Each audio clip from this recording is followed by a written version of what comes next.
আজকের recipe chicken কিমা কারি।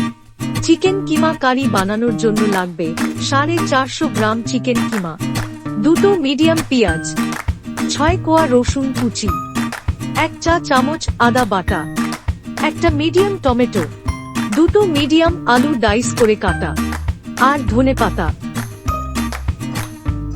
প্রথমে একটা কড়াইতে 3 টেবিল চামচ সরষের তেল দিতে হবে। তেল গরম হয়ে গেলে ওতে পেঁয়াজগুলো দিয়ে ভেজে নিতে হবে।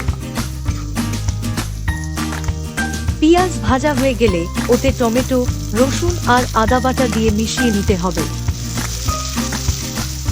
এবার ডাইস করে কাটা আলুগুলো এতে দিয়ে ভাজতে হবে। তারপর চিকেন কিমাগুলো এতে দিয়ে ভালো করে মিশিয়ে নিতে হবে। এবার দিতে হবে 1 চা চামচ হলুদ গুঁড়ো, 1.5 চা চামচ ধনে গুঁড়ো, 1 চা চামচ লঙ্কা গুঁড়ো, স্বাদমতো নুন, স্বাদমতো চিনি, 1/2 চা চামচ গরম মশলা আর 1 টেবিল চামচ টমেটো কেচাপ।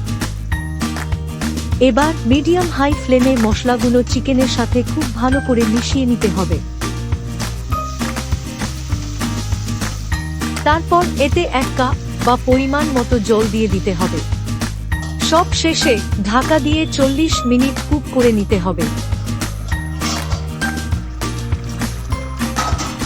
এবার নামানোর আগে এতে ধনেপাতা কুচি ছড়িয়ে দিতে হবে। তৈরি হয়ে গেল চিকেন কিমা কারি।